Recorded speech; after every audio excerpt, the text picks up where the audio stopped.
Selamat pagi, selamat kita beribadah dalam Tuhan Yesus Kristus. Kita patut bersyukur kepada Tuhan yang sudah memberkati kita semua dengan kekuatan, kesehatan, sehingga kita boleh ada sebagaimana ada. Kita akan masuk dalam firman Allah, kita buka bersama-sama di dalam Injil Lukas. Matius 18 ayat 20.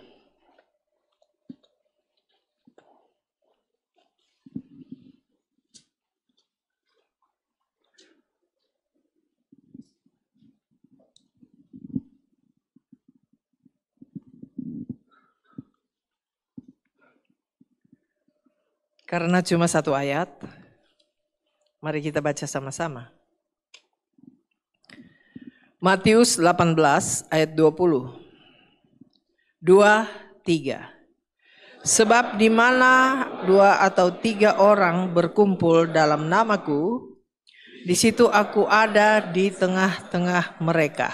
Puji Tuhan, saudara silakan duduk. Sebetulnya firman Allah pagi ini berseri ya dengan firman Allah minggu lalu. Firman Allah minggu lalu, ayat pokoknya jangan tinggalkan persekutuan menjelang hari Tuhan mendekat.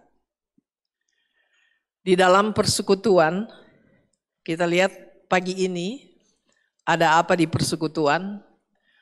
Kata firman Allah, di mana 2 atau 3 orang berkumpul, berhimpun karena namaku, aku ada di tengah-tengahnya. Nah saudara, kita perlu, saya berikan judul firman Allah pada pagi ini, kehadiran Tuhan. Tuhan suruh berkumpul, menjelang kedatangan Tuhan, jangan tinggalkan persekutuan. Justru dikatakan, lebih giat lagi kamu lakukan.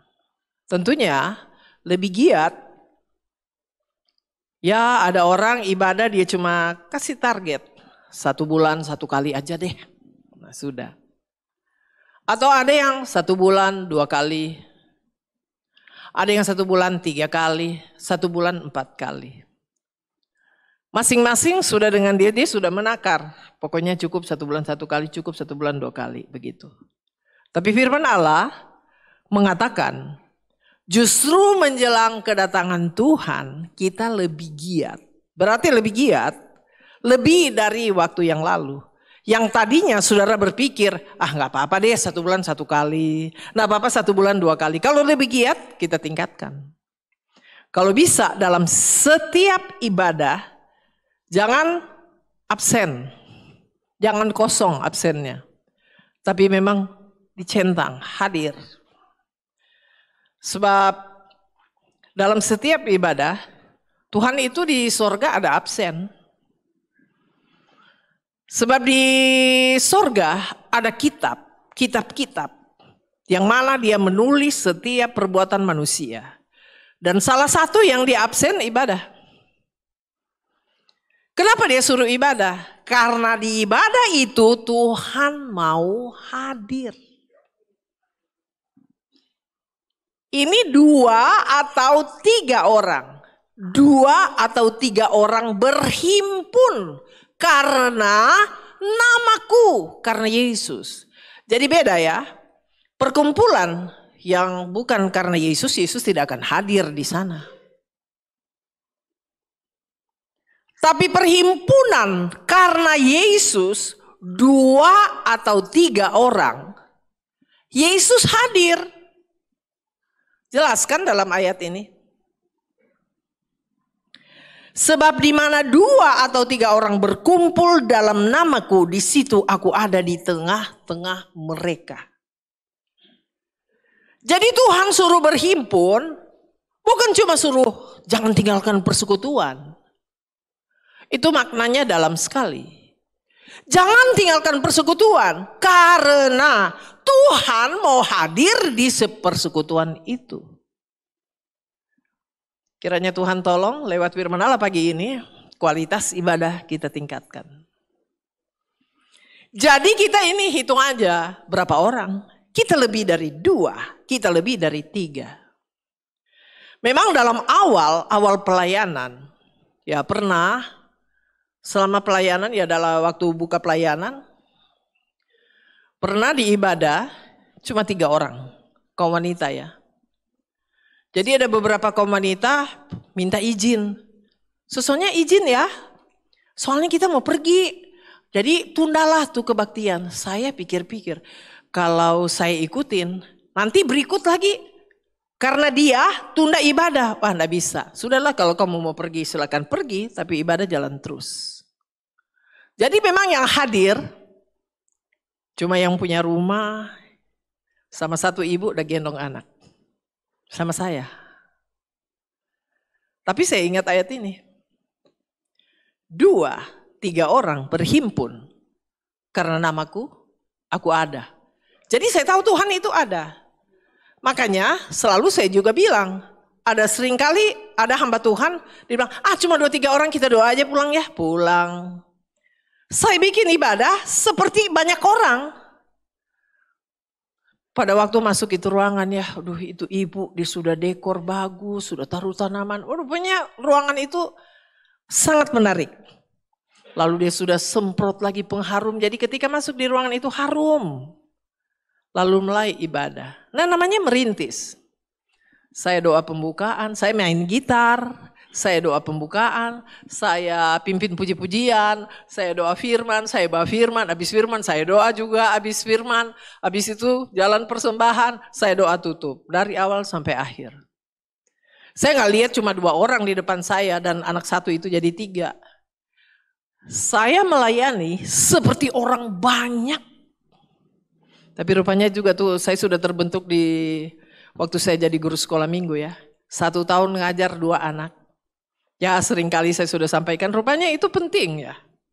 Saya terbentuk di situ. Waktu saya ngajar sekolah minggu 1 tahun 2 anak. Cuma yang punya rumah dan ada 1 anak yang datang. Tapi heran ini ibu ya. Dia selalu atur bangku banyak. Ya saya pikir anggap aja nih malaikat-malaikat lah. Lalu saya tetap bikin ibadah seperti banyak orang. Yang saya sudah sering sampaikan nih. Itu anak tamu selalu yang dia nyanyi. Angkatan Bersenjata Republik Indonesia. Wah biar aja deh. Kalau saya bilang jangan nyanyi itu. Nanti dia gak datang ya tinggal 1 deh muridnya. Udah biarin aja. Jadi tiap minggu 1 tahun berapa puluh kali saya dengar itu lagu itu. Angkatan Bersenjata. Itu kan di Kamera Ria ya. TVRI. Jadi yang sudah usia 50 tahun ke atas, 60 tahun ke atas. Ingat ini acara. Tapi yang muda-muda udah gak tahu. Ya. Jadi di televisi baru ada TVRI. Jadi ada 1 acara Kamera Ria. Ya sudah, punya di situ tiap kali mau buka itu acara dia mesti nyanyi dulu. Angkatan Bersenjata Republik. Jadi ini anak ini hafal sekali. Saudara 1 tahun. Lalu ngajar sekolah minggu itu jam berapa? Jam 1 siang. Panas ya kalau ada uang mau naik bendi ya jalan kaki lumayan. Tapi itu saya lakukan dengan tekun selama 1 tahun. 2 anak. Datang di pelayanan 2 ibu. Tapi saya layani seperti banyak orang. Sungguh-sungguh. Enggak karena cuma sedikit asal-asal. Karena apa? Saya ingat ayat ini. 2, 3 orang berhimpun. Aku hadir. Kita kan kumpul-kumpul itu bukan cuma bilang mau ngegosip. Ini kan kita mau memuliakan Tuhan. Karena Tuhan kita berkumpul maka Tuhan hadir. Jadi intinya Tuhan suruh jangan tinggalkan persekutuan menjelang kedatangan Tuhan. Jangan tinggalkan persekutuan ibadah. Kenapa? Karena Tuhan mau hadir di situ. Setiap ibadah kita tidak lihat itu Tuhan. Allah itu roh adanya. Kita tidak lihat itu wujud Tuhan. Tapi kita percaya bahwa Tuhan itu ada. Dalam setiap ibadah kita percaya Tuhan itu ada. Jadi di dalam sikap kita memberikan kita mau beribadah. Kita perlu memberikan penghormatan yang tinggi kepada Tuhan. Saudara kita harus menyadari bahwa Tuhan ada. Sehingga kita menghormati kehadirannya. Jadi ini kualitas Bukan sekedar duduk-duduk, ibadah, nyanyi.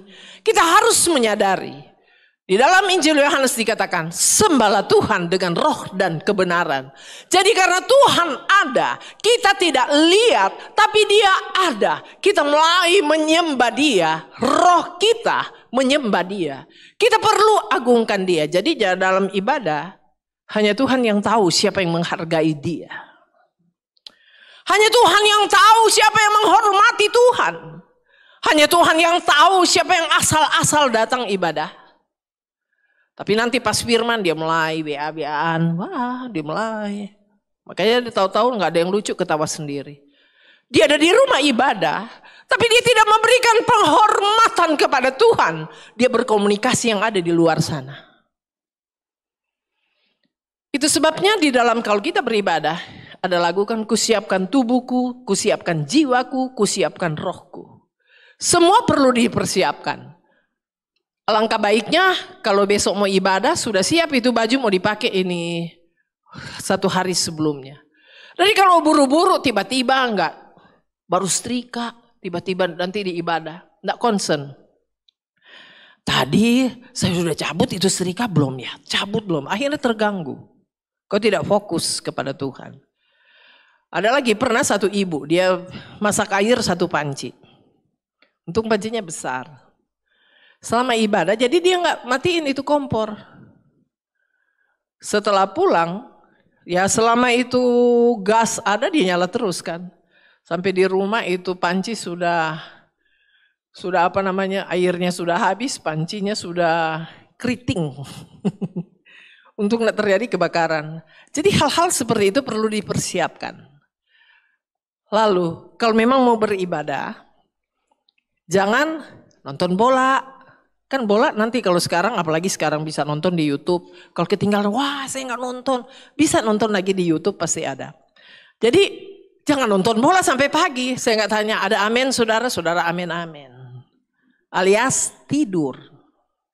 Itu tidak ada persiapan. Tiba-tiba lagi sepi-sepi, tiba-tiba jatuh itu Alkitab. Waduh pasti tidur tuh. Masa Alkitab aja nggak bisa tahan? Itu karena tidur. Jadi kita perlu persiapan. Sehingga kita datang di rumah Tuhan. Betul-betul kita datang mau menyembah Dia. Ini kita perlu tingkatkan ya kualitas ibadah. Ibadah bukan cuma sekedar datang bilang duduk di rumah Tuhan. Nyanyi-nyanyi ya dengar firman Tuhan. Tapi sikap hati kita, sikap roh kita. Roh kita harus menyembah Dia karena Dia ada di tengah-tengah kita. Percayalah dalam setiap perkumpulan, karena Yesus maka Tuhan ada. 2-3 orang. Sekarang saya akan memberikan, ya saya ambil 3 contoh. Bagaimana kalau Tuhan hadir? Penyertaan Tuhan dalam kehidupan seseorang. Apa yang akan terjadi? Saudara kita sangat membutuhkan. Sungguh Tuhan itu baik ya. Sampai salah satu namanya adalah Immanuel. Allah beserta dengan kita. Sampai itu jadi namanya. Namanya Allah yang Maha Kuasa, Immanuel. Tuhan beserta dengan kita. Saya akan memberikan contoh di dalam Alkitab. Bagaimana arti penyertaan Tuhan. Arti kehadiran Tuhan.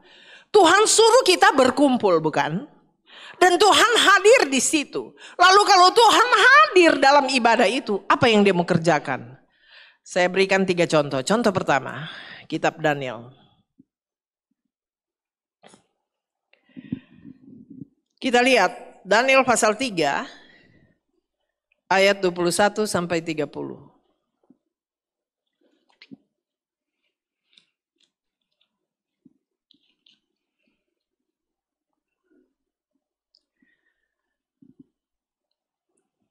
Ayat 21.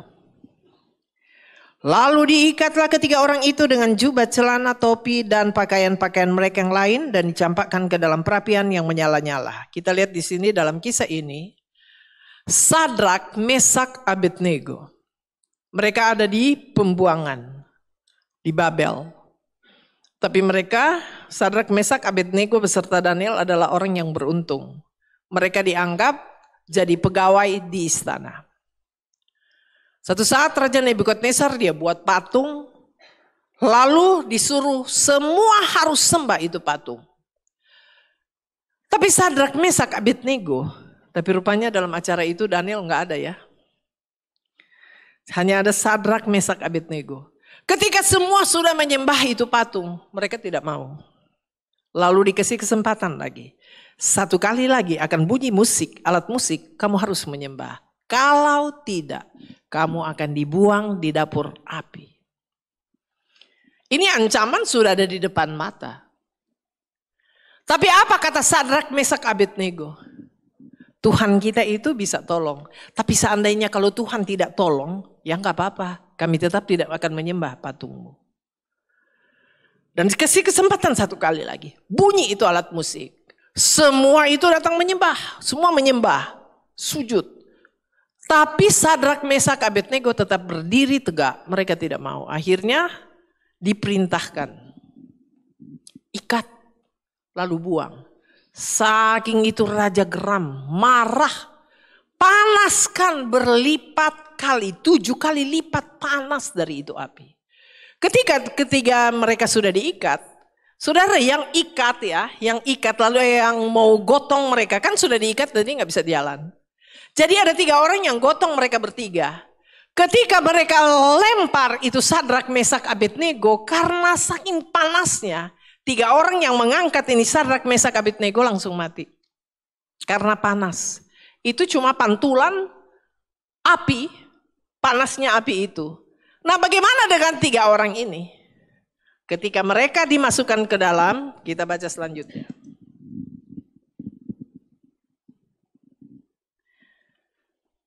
Ayat 22. Karena titah raja itu keras, dipanaskanlah perapian itu dengan luar biasa. Sehingga nyala api itu membakar mati orang-orang yang mengangkat Sadrak, Mesak, dan Abednego itu ke atas. Tetapi ketiga orang itu, yakni Sadrak, Mesak, dan Abednego jatuh ke dalam perapian dan yang menyala-nyala itu dengan terikat. Kemudian terkejutlah Raja Nebukadnezar lalu bangun dengan segera. Berkatalah ia kepada para menterinya, bukankah 3 orang yang telah kita campakkan dengan terikat ke dalam api itu? Jawab mereka kepada raja, benar ya raja. Katanya, tapi ada 4 orang kulihat berjalan-jalan dengan bebas di tengah-tengah api itu. Mereka tidak terluka dan yang keempat itu rupanya seperti anak dewa. Saudara, 3 sudah ada di yang gak kena api langsung aja mati. Tapi mereka bertiga sudah ada di dalam dapur api. Tiba-tiba raja lihat. Hanya 3 yang dimasukkan. Kenapa sekarang ada 4? Yang satu seperti dewa. Saudara, itu Tuhan hadir. Ini saya bicara mengenai kehadiran Tuhan. Dapur api ini masalah besar.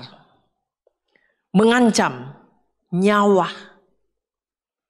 Mengancam nyawa. Tapi Sadrak, Mesak punya satu keteguhan hati. Biar Tuhan gak tolong. Dengan kata lain, Sadrak, Mesak, Abednego sudah rela mati. Biar dia mati gak apa-apa. Biar mati gak apa-apa. Saya tetap mau menyembah Tuhan. Saya tidak mau menyembah itu patung. Saya jadi ingat teman seangkatan saya. Tahun berapa ya? Masih gereja depan. Dia pernah datang bersaksi. Bagaimana dia sudah dilucuti bajunya. Telanjang ya. Lalu masa datang, itu di Bantar Gebang. Lalu dia sudah ditidurkan, bangku-bangku gereja sudah disusun, sudah disiram minyak tanah, mau dibakar. Tapi dia cuma berdoa begini, dia udah pasrah sama Tuhan. Tuhan, saya memang kalau sudah mau mati, gak apa-apa. Maksudnya ini rela. Gak apa-apa Tuhan, cuma tolong, jangan saya telanjang bulat begini. Tolong Tuhan. Kan matanya ditutup. Tangannya diikat, tiba-tiba saya percaya itu tangan Tuhan, angkat dia dari bangku-bangku itu yang sudah dibakar, dia tidak terbakar.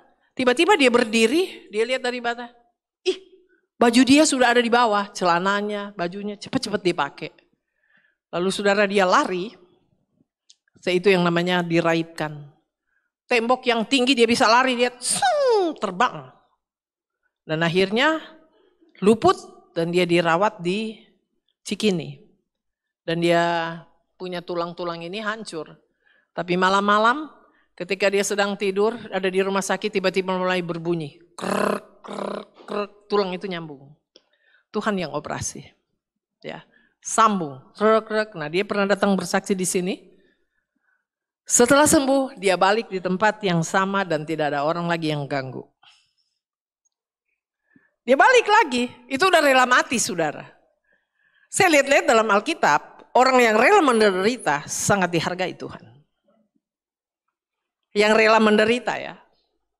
Gak ada tuh bilang, Tuhan kenapa mesti begini? Gak ada ngomel-ngomel. Ini kan Sadrak Mesak. Seandainya Tuhan tak tolong ya tetap saya tidak akan menyembah. Itu di dalam ayat, coba kita lihat. Ayat 16. Pasal 3 Daniel. Lalu Sadrak, Mesak dan Abednego menjawab Raja Nebukadnezar, tidak ada gunanya kami memberi jawab kepada Tuanku dalam hal ini. Jika Allah kami yang kami puja sanggup melepaskan kami, maka ia akan melepaskan kami dari perapian yang menyala-nyala itu dan dari dalam tanganmu ya Raja. Tapi seandainya tidak, hendaklah Tuanku mengetahui ya Raja, kami tidak akan memuja dewa Tuanku dan tidak akan menyembah patung emas yang Tuanku dirikan itu. Jadi punya satu komitmen yang luar biasa. Biar Tuhan gak tolong. Banyak bahasa orang Kristen begini, kalau Tuhan tolong janji deh Tuhan saya mau setia. Tapi Sadrak Mesak lain. Seandainya Tuhan tidak tolong, kami tetap tidak akan menyembah kau punya dewa. Dan akhirnya memang masuk di dapur api. Saudara, kita lihat di sini orang berkomitmen tinggi. Tetap percaya kepada Tuhan, dihargai oleh Tuhan. Saudara lihat, ada di dapur api Tuhan turun. Tuhan sertai mereka di dapur api. Sehingga apa? Gak terbakar. Rambut pun tidak terbakar. Gak ada yang terbakar. Sehingga raja bilang, cuma 3, kenapa sekarang ada 4? Akhirnya panggil, Sadrak, Mesak keluarlah dan Abednego keluarlah. Kita lihat dia punya dampak ya. Luar biasa. Tuhan tolong. Ini arti kehadiran Tuhan. Ayat 26. Lalu Nebukadnezar mendekati pintu perapian yang bernyala-nyala itu, berkatalah ia, Sadrak, Mesak dan Abednego, hamba-hamba Allah yang maha tinggi, keluarlah dan datanglah kemari. Lalu keluarlah Sadrak, Mesak dan Abednego dari api itu, dan para wakil raja, para penguasa, para bupati, para menteri raja datang berkumpul. Mereka melihat bahwa tubuh orang-orang ini tidak mempan oleh api itu, bahwa rambut di kepala mereka tidak hangus, jubah mereka tidak berubah apa-apa, bahkan bau kebakaran pun tidak ada pada mereka. Inilah arti kehadiran Tuhan. Tuhan hadir. Dia mau melakukan apa? Pertolongan.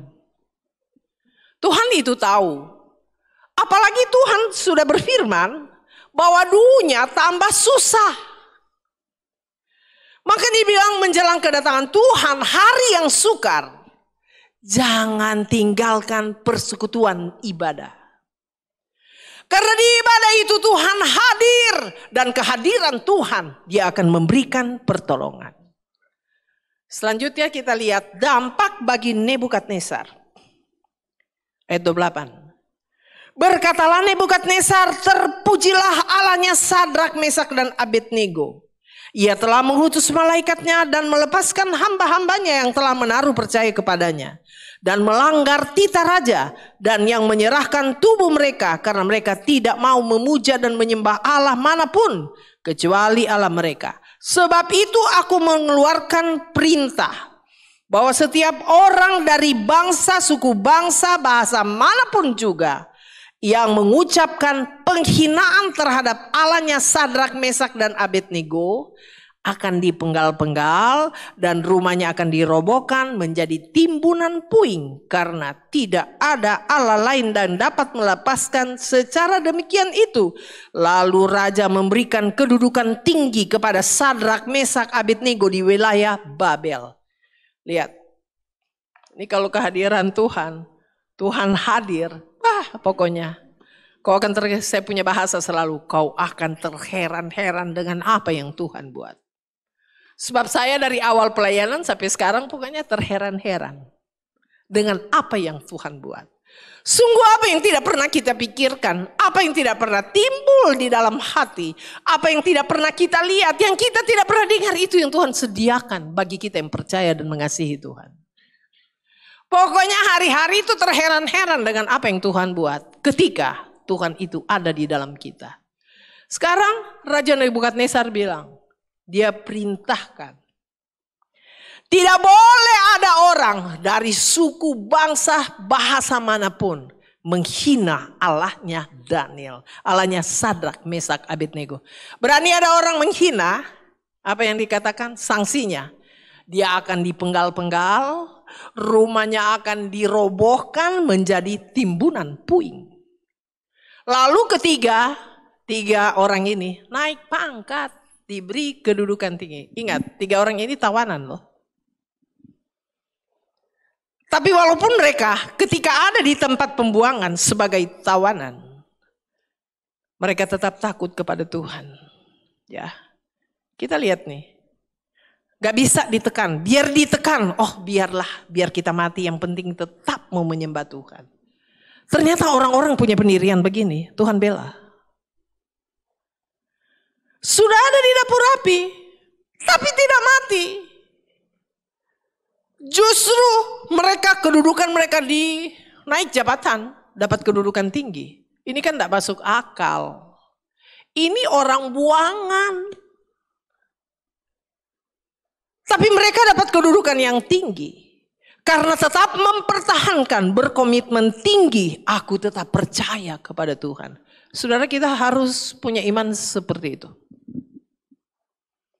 Tekanan boleh datang. Saya sudah membiasakan diri, saya sudah praktekkan ini. Dari awal pelayanan, setiap ada masalah, saya cuma bertelut. Dalam keadaan seperti ini Tuhan, saya tetap percaya kepadamu. Dan itu saya sudah praktekkan. Setiap masalah model seperti apapun, saya hanya bertelut. Dalam keadaan seperti ini saya tetap percaya kepadamu. Ternyata Tuhan selalu tolong sampai saat ini. Bahkan mungkin peristiwa yang paling berat ketika Tuhan mengizinkan anak saya yang pertama ditabrak lalu mati. Ketika ada di IGD, saya datang, dia sudah terbujur kaku. Saya lakukan. Dalam situasi seperti ini, saya tetap percaya kepadamu. Saudara Tuhan, kita akan melewati berbagai persoalan hidup. Tinggal Tuhan lihat dari sorga, kau tetap percaya apa tidak? Persoalan hidup itu silih berganti akan datang. Dan Tuhan dari sorga tinggal mengamat-amati. Kau tetap percaya kepada Tuhan atau tidak? Dan kita lihat orang yang selalu percaya. Sadrak, Mesak, Abednego dibela. Tuhan hadir di tengah-tengah persoalan. Saya bicara mengenai kehadiran Tuhan. Kalau Tuhan ada, persoalan apapun mampu diatasi. Ini kan masalah besar loh.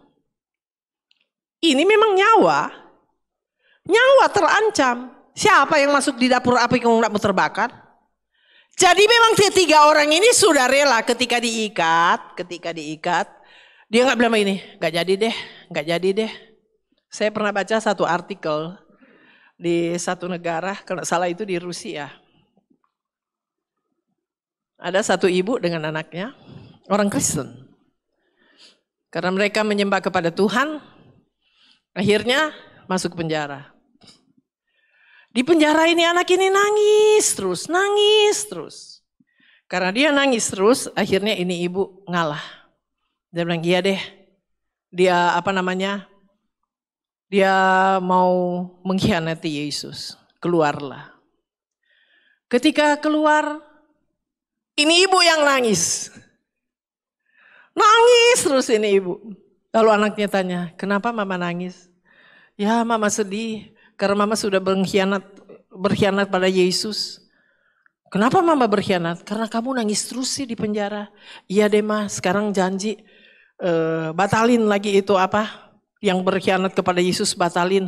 Saya janji di dalam penjara saya gak mau nangis. Ya sudah, akhirnya ibu bilang, batal, saya tetap percaya Yesus. Ya dua-dua digiring masuk penjara dan ini anak janji tidak akan nangis. Ya, apa terharu juga ya ini anak. Ketika dia lihat mamanya nangis. Kenapa mama nangis? Karena sudah berkhianat pada Yesus. Kenapa mama berkhianat? Karena kamu nangis terus di penjara. Dan sekarang dua-dua oke, masuk. Janji aku tidak akan nangis. Akhirnya dua-dua. Follow up-nya saya nggak tahu, cuma sampai situ catatan yang ada di yang saya baca. Ya, orang mau berkorban. Ya, tapi saya percaya kalaupun mereka dibunuh, sorga sudah tersedia. Ya. Jadi kita lihat di sini.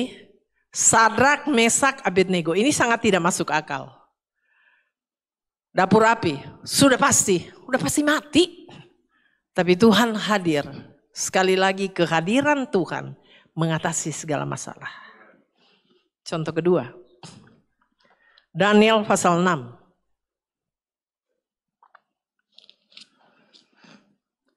Daniel pasal 6 ayat 17 sampai 29.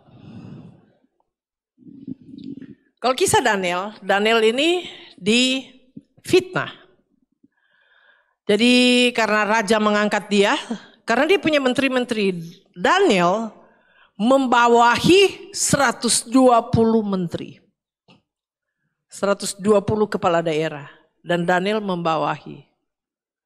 Di atas 120 ada 3 orang.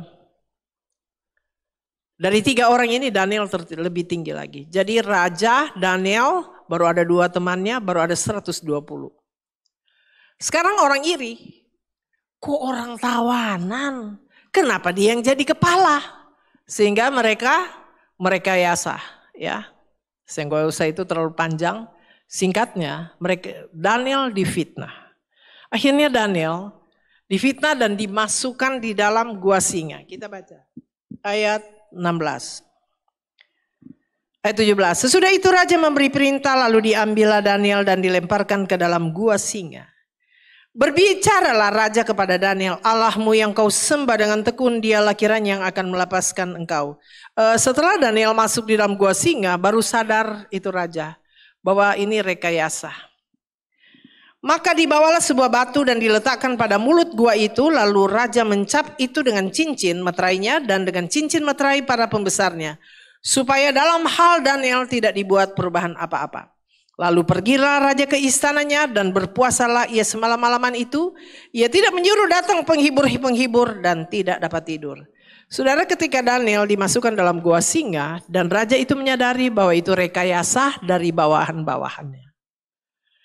Raja itu sangat mengasihi Daniel. Kembali lagi, ini orang tawanan. Kenapa dia bisa jadi Perdana Menteri? Karena Tuhan beserta dengan Daniel. Penyertaan Tuhan luar biasa. Dari semua orang yang ada di Babel, Daniel hikmatnya lebih tinggi dari semua. Dia paling pinter, makanya raja pakai dia, raja sayang. Sekarang baru sadar itu raja. Wah, ini rekayasa. Itu sebabnya raja tidak bisa tidur. Kalau di istana itu ada penghibur-penghibur yang tinggal panggil mau grup apa tinggal panggil. Tapi malam itu raja tidak mau dihibur. Dan dia berpuasa, tidak mau makan, tidak mau minum sama sekali. Dia menanti, besok pagi apa yang akan terjadi dengan Daniel. Tapi kita lihat, Daniel, kiranya Allah yang kau sembah akan menolong kau. Ini harapan raja. Ya. Lalu setelah pagi-pagi raja itu sudah gak tidur. Ketika pagi-pagi kita lihat ayat 20. Pagi-pagi sekali ketika fajar menyingsing bangunlah raja dan pergi dengan buru-buru ke gua singa. Dan ketika ia sampai ke dekat gua itu berserulah ia kepada Daniel dengan suara yang sayu. Berkatalah ia kepada Daniel, Daniel hamba Allah yang hidup, Allahmu yang kau sembah dengan tekun, telah sanggupkah ia melepaskan engkau dari singa-singa itu? Lalu kata Daniel kepada raja, ya raja, kekalah hidupmu. Allahku telah mengutus malaikatnya untuk mengatupkan mulut singa-singa itu, sehingga mereka tidak mengapa-apakan aku, karena ternyata aku tak bersalah di hadapannya. Tetapi juga terhadap Tuanku, ya Raja, aku tidak melakukan kejahatan. Lalu sangat bersukacitalah raja dan memberi perintah supaya Daniel ditarik dari dalam gua itu. Maka ditariklah Daniel dari dalam gua itu dan tidak terdapat luka apa-apa padanya, karena ia percaya kepada Allahnya. Raja memberi perintah, lalu diambilkan orang-orang yang telah menuduh Daniel dan mereka dilemparkan ke dalam gua singa. Baik mereka maupun anak-anak dan istri-istri mereka. Belum lagi mereka sampai ke dasar gua itu, singa-singa itu telah menerkam mereka, bahkan meremukkan tulang-tulang mereka. Kemudian Raja Darius mengirim surat kepada orang-orang dari segala bangsa, suku, bangsa dan bahasa yang mendiami seluruh bumi. Bunyinya, bertambah-tambahlah kiranya sejahteramu. Bersama ini ku berikan perintah bahwa di seluruh kerajaan yang kukuasai, orang harus takut dan gentar kepada Allahnya Daniel. Sebab dialah Allah yang hidup, yang kekal untuk selama-lamanya. Pemerintahannya tidak akan binasa dan kekuasaannya tidak akan berakhir. Jadi kita lihat di sini. Ini Raja Darius. Pada zaman Raja Darius itulah yang mengizinkan orang-orang pulang ke Yerusalem untuk bangun kembali itu Yerusalem. Ini Raja Darius. Kenapa? Dia udah lihat. Ternyata Allahnya Daniel adalah Allah yang hidup, Allah yang berkuasa. Sekarang ini dia punya perintah. Seluruh bumi harus takut kepada Allahnya Daniel. Saudara, ketaatan kita akan bawa dampak positif ke sekitar kita.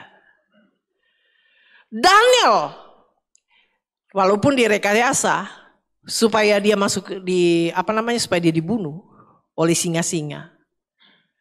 Tapi ingat ya, Daniel tidak bersalah kepada Tuhan dan kepada raja. Banyak orang Kristen juga ada di penjara karena memang buat salah. Ada yang di penjara karena fitnah. Tapi banyak yang di penjara karena memang buat kejahatan. Tapi Daniel, walaupun direkayasa kematiannya, tapi Tuhan membela dia. Ketika pagi-pagi Raja Darius dia datang, dia tanya, Daniel, dengan suara sayu.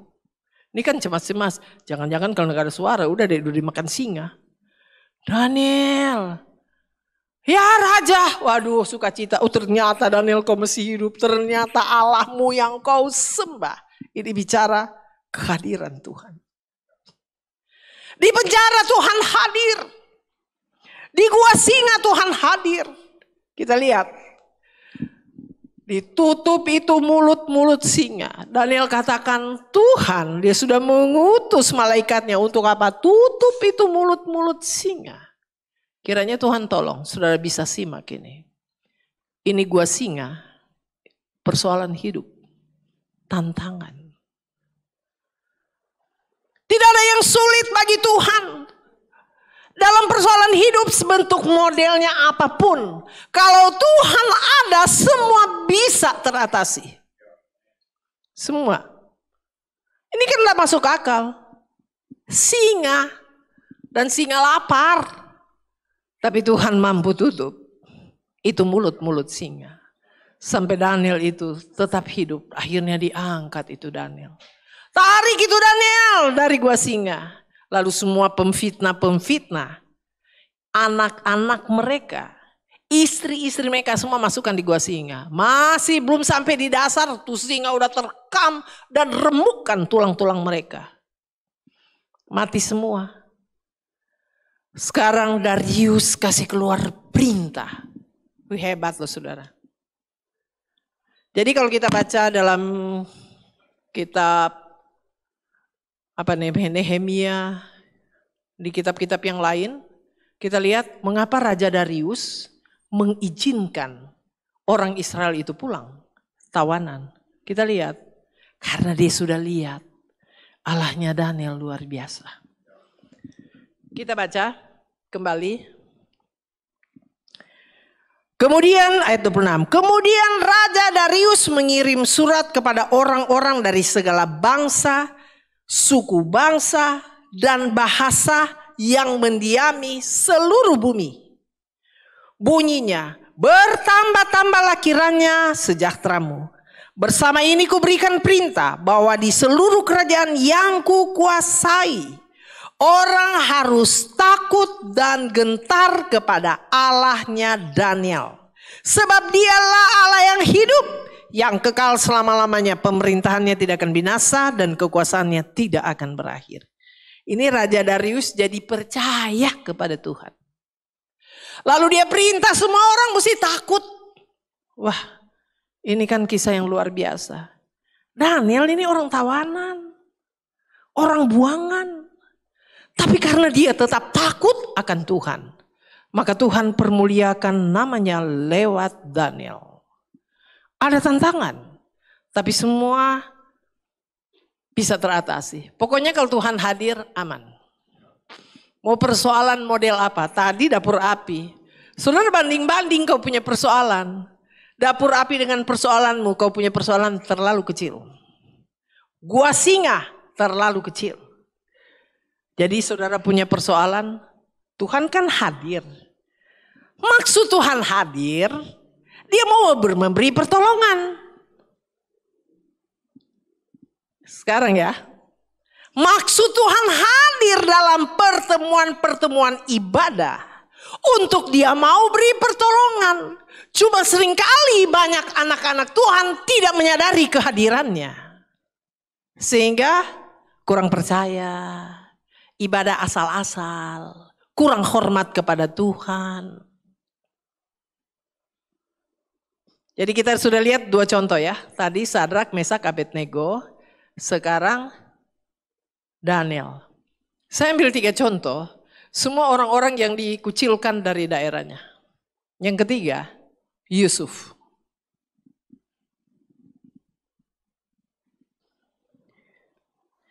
Kita lihat mengenai Yusuf di Kejadian 39 ayat 2.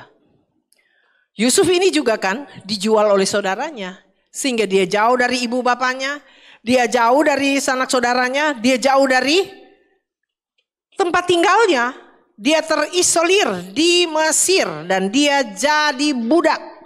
Yusuf ini 2 kali dijual. Pertama dijual oleh saudaranya kepada saudagar atau pedagang.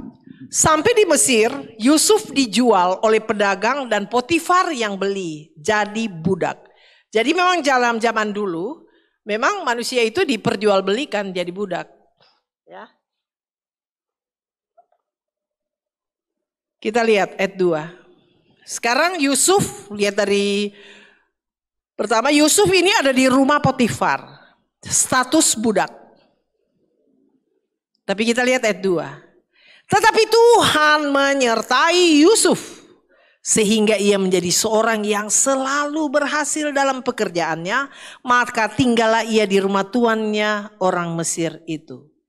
Setelah dilihat oleh tuannya bahwa Yusuf disertai Tuhan dan bahwa Tuhan membuat berhasil segala sesuatu yang dikerjakannya, maka Yusuf mendapat kasih tuannya dan ia boleh melayani dia. Kepada Yusuf diberikan kuasa atas rumahnya, segala miliknya diserahkannya kepada kekuasaan Yusuf.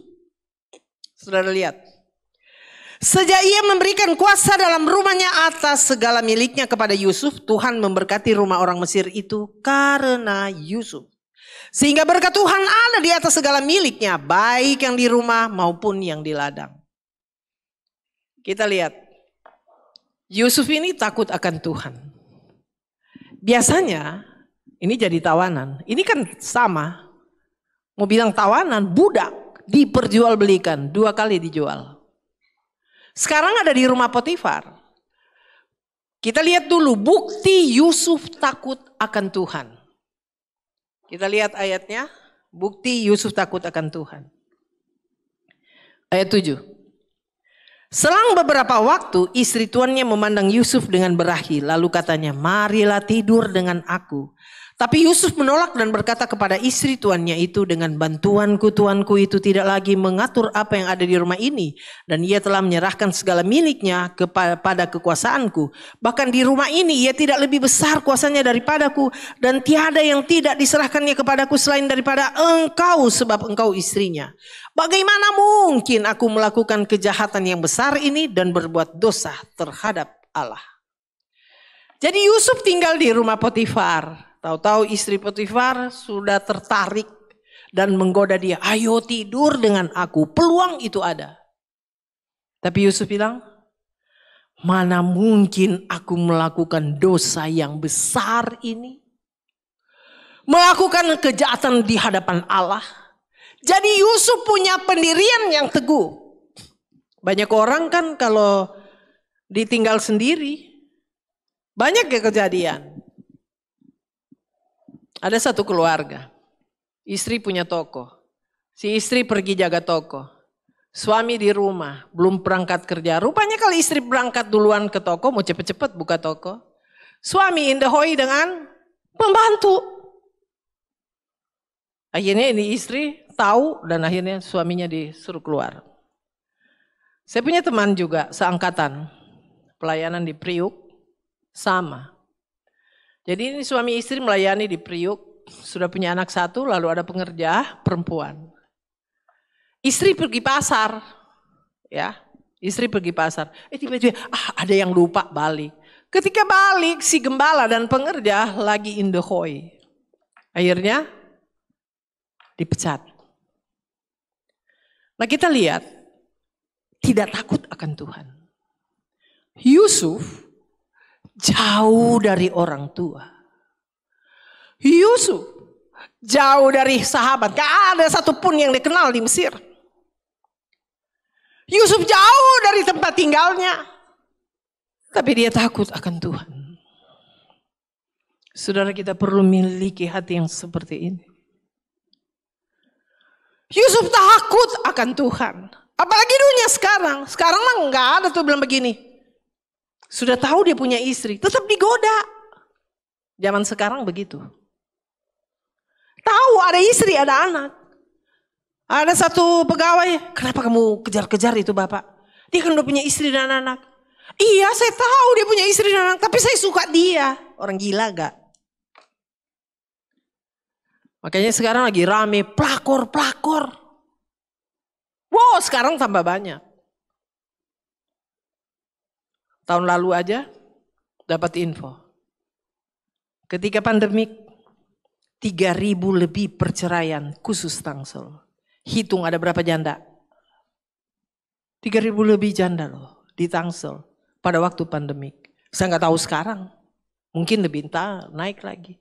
Lah ini janda mati ya. Ini janda bercerai. Lalu apa yang mereka akan lakukan ini 3.000 lebih? Semua bercerai karena masalah ekonomi. Ya mereka akan jadi pelakor-pelakor, bapak-bapak. Jadi bapak-bapak dan ibu-ibu banyak berdoa, kau akan digoda. Benar. Tapi kalau takut akan Tuhan, kita lihat Yusuf. Dia takut akan Tuhan. Masa aku melakukan dosa yang besar seperti ini? Dia tahu kalau dia tidur dengan istri Potifar, itu adalah dosa.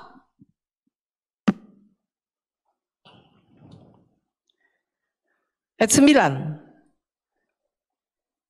Bahkan di rumah ini ia tidak lebih besar kuasanya daripadaku dan tiada yang tidak diserahkannya kepadaku selain daripada engkau sebab engkau istrinya. Bagaimanakah mungkin aku melakukan kejahatan yang besar ini dan berbuat dosa terhadap Allah? Yusuf ini masih perjaka. Saudara tahu, apalagi orang Mesir. Orang Mesir itu pintar, mereka itu terkenal ya dengan merawat diri, dengan ramu-ramuan. Pasti istri Potifar itu cantik. Potifar kan pegawai istana. Pasti itu istri Potifar ketika dekati itu Yusuf, bau harumnya luar biasa. Ya, terkenal di Mesir. Gak mungkin dia pakai daster goda itu. Yusuf dia udah pakai berusaha secantik-cantiknya. Dia sudah pakai wangi-wangian. Lalu goda, ayo tidur dengan aku. Dan pasti istri Potifar itu kepala staf, pasti banyak duit. Dia atur keuangan di rumah. Banyak duit. Apa yang kurang pada istri Potifar? Banyak orang tergoda.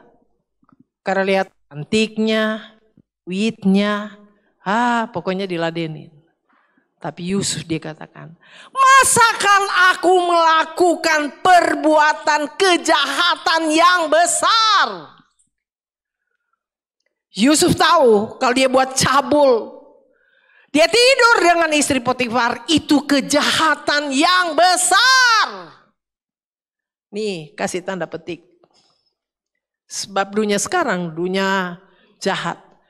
Dan dunia sedang itu jungkir balik dengan perzinahan, persundalan. Tapi Yusuf, masakan aku melakukan kejahatan yang besar dan dosa di hadapan Allah? Yusuf tolak. Makanya Yusuf, jadi dia punya kepribadian. Pribadinya dia memang takut akan Tuhan. Dan Tuhan menyertai Yusuf. Makanya Tuhan sertai Yusuf dalam ayat 2. Apa saja dia buat berhasil. Apa saja dia buat berhasil. Dan kalau Tuhan beserta dengan dia, Potifar bisa tahu. Ini Yusuf ini bukan orang sembarangan. Dia apa saja dia lakukan dia berhasil. Karena Potifar tahu Yusuf disertai Tuhan. Akhirnya semua di rumah dia percayakan, Yusuf kau atur ya. Di ladang kau atur. Pokoknya semua jadi kepala di dalam rumah tangga. Mengatur semua ekonomi, semua Yusuf. Lalu apa yang Tuhan lakukan? Kita lihat kembali. Ayat 4, pasal 39. Maka Yusuf mendapat kasih tuannya dan dia boleh melayani dia. Kepada Yusuf diberikannya kuasa atas rumahnya dan segala miliknya diserahkannya kepada kekuasaan Yusuf. Sejak ia memberikan kuasa dalam rumahnya dan atas segala miliknya kepada Yusuf, perhatikan.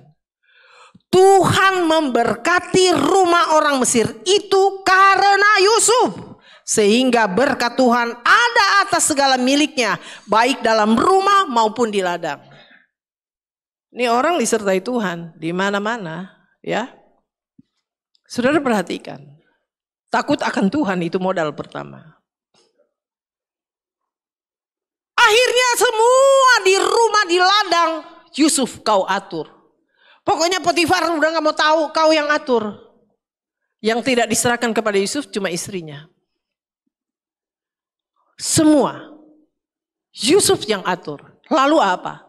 Semua di rumah, di ladang diberkati Tuhan karena Yusuf. Saudara lihat. Saudara kalau takut Tuhan, bisa saja kau ada di perusahaan itu diberkati Tuhan karena kau. Tanpa disadari.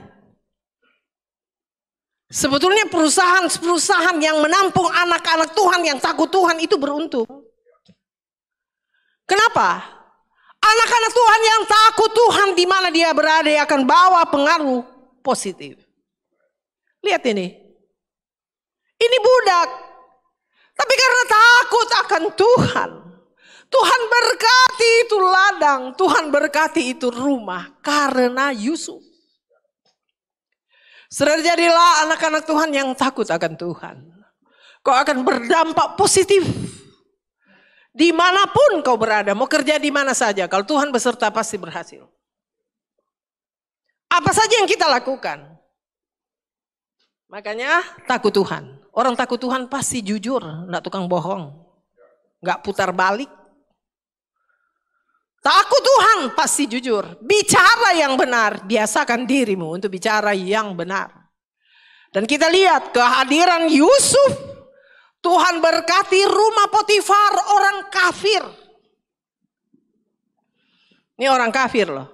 Bisa saja saudara di perusahaan di mana yang punya perusahaan itu tidak takut Tuhan. Tapi kehadiranmu mendatangkan berkat bagi perusahaan itu. Tuhan berkati karena Yusuf. Tuhan juga bisa berkati perusahaan-perusahaan di mana kita kerja. Kalau kita ada di situ karena kita takut akan Tuhan. Lihat dia punya pengaruh ya. Kalau Tuhan beserta. Oh, diberkati. Singkat cerita, Yusuf jadi orang kedua di Mesir. Dan ini catatan bukan main, tidak ada kata kebetulan. Semua orang buangan loh. Sadrak Mesak Abednego orang buangan. Daniel orang buangan. Tapi karena Tuhan beserta, mereka jadi orang yang punya kedudukan tinggi di Babel. Nebukadnezar itu kejam. Tapi kok bisa pakai ini anak-anak Tuhan? Daniel jadi Perdana Menteri. Karena takut akan Tuhan. Saudara, kita punya modal yang utama, takut akan Tuhan. Sekarang Yusuf, budak. Potifar beli dari pedagang. Kasihan kayak binatang aja dijual perjualbelikan. Tapi karena takut akan Tuhan, dia bawa dampak positif di rumah Potifar. Dan akhirnya singkat cerita, perjalanan Yusuf, dia jadi orang kedua di Mesir. Hebat gak? Ini orang yang disertai Tuhan. Sebenarnya saya bilang 3 ya, tapi kayaknya saya singgung aja yang keempat. Sedikit aja. Keluaran 14 ayat 14. Ketika bangsa Israel keluar dari Mesir, mereka dituntun oleh Tuhan siang dengan tiang awan, malam tiang api. Saudara, saya sudah ke sana. Di padang gurun itu, kalau siang panas sekali. Sepanjang jalan dari Israel kita mau ke Mesir, saya lihat itu padang. Yang dilihat apa? Langit pasir. Tidak ada pohon-pohon. Jadi panas luar biasa. Ketika sampai di dekat di Gunung Sinai, malam-malam dingin sekali. Itu yang terjadi kalau di padang gurun. Siang panas sekali, malam dingin sekali. Lihat ya, Tuhan pimpin ini bangsa.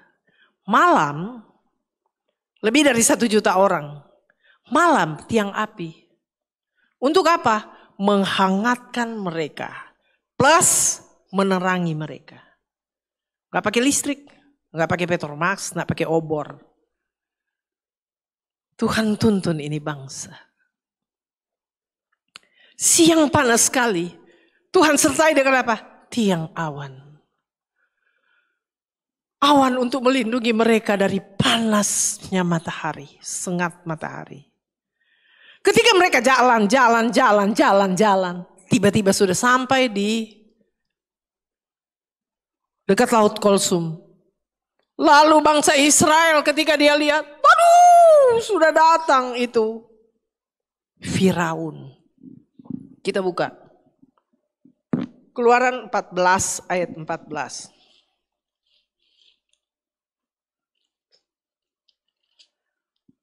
Maaf ya, tadi saya bilang 3 contoh, tapi kayaknya ini penting juga. Tambah 1 deh.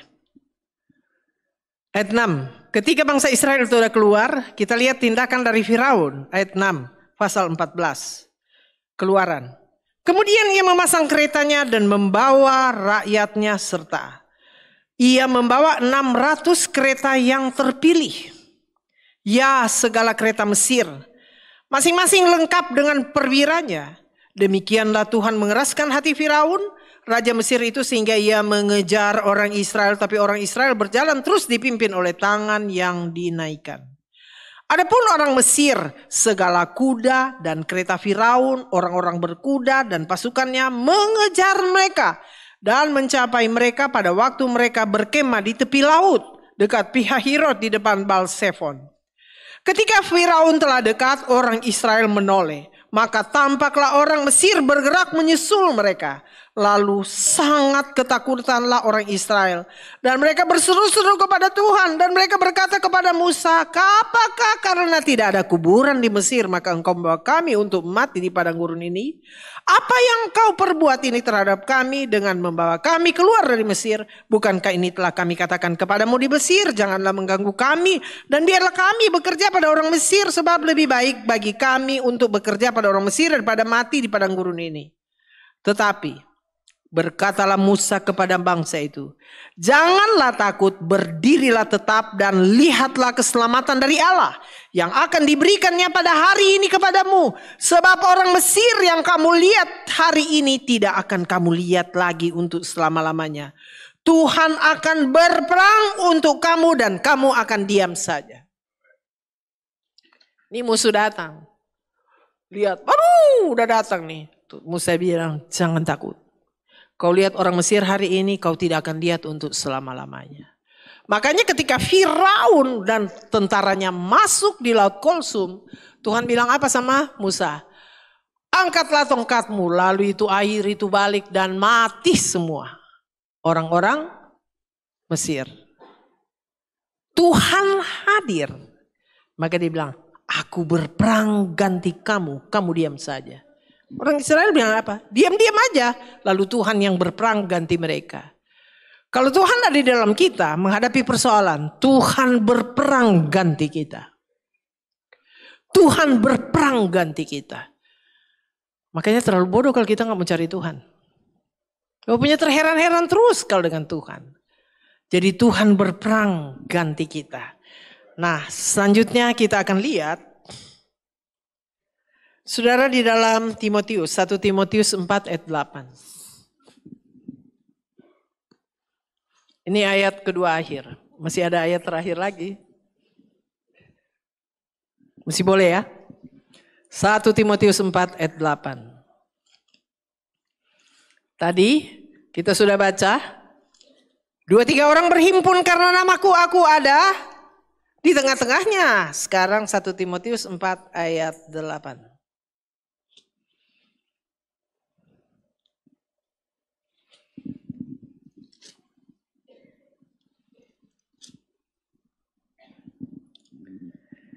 Latihan badani terbatas gunanya.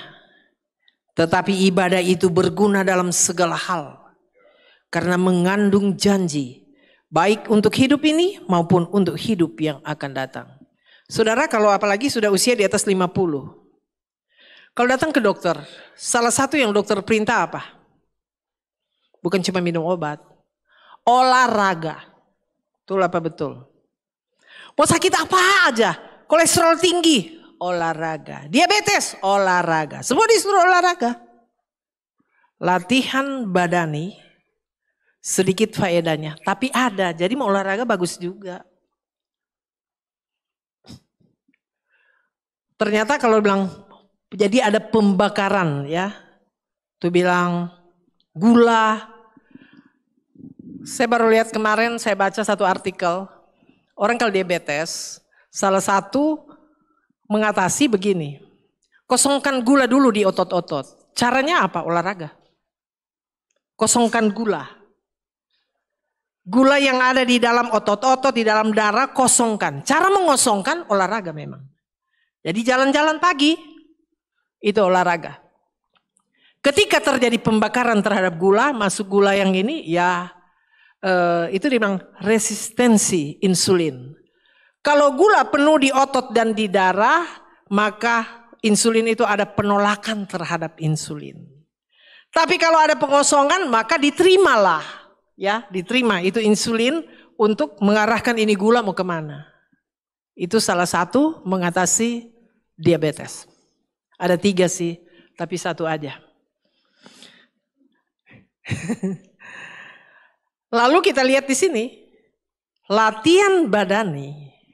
Ya, sedikit faedahnya, tapi ada. Latihan badani terbatas gunanya, tapi ada. Jadi sebaiknya usia-usia di atas 5, ya kita semualah. Ya saya pagi-pagi suka jalan pagi-pagi ya di pastori aja. Biasanya di halaman. Tapi sekarang anak-anak sekarang ya. Belum jam 6 sudah banyak. Anak-anak sudah datang. Jadi saya nggak bisa olahraga lagi. Ya udah olahraga jadi pastori. Maju mundur maju begitu. Untuk pembakaran energi. Nah kita lihat di sini. Latihan badani terbatas gunanya. Tapi ada gunanya. Tapi kalau ibadah. Nah kita lihat dulu ini. Tetapi ibadah itu berguna dalam segala hal. Ini garis bawahi ini. Kasih tanda petik. Ibadah itu berguna dalam segala hal.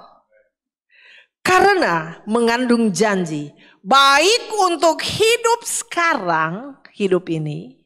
Maupun untuk hidup yang akan datang. Kalau hidup yang akan datang, saudara semua pinter. Pasti tahu apa tuh sorga. Ya kan? Nah ibadah berguna untuk masa kini apa? Kitab Keluaran. Kamu harus, bagus mesti baca kayaknya ini ya. Keluaran 25 atau 23, kita lihat dulu.